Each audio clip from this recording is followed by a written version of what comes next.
I'm going to show you how to quickly and easily copy your Discord profile link directly from your mobile device. This method works seamlessly on both iOS and Android.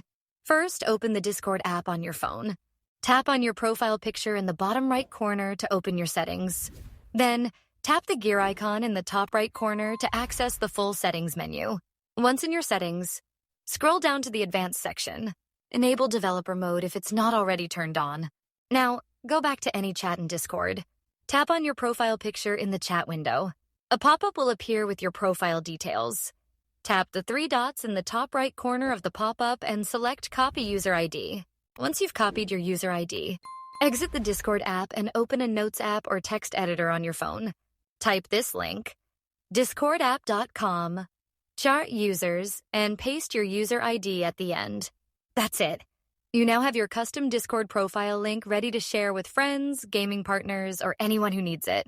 If you found this tutorial helpful, don't forget to give it a like and subscribe for more.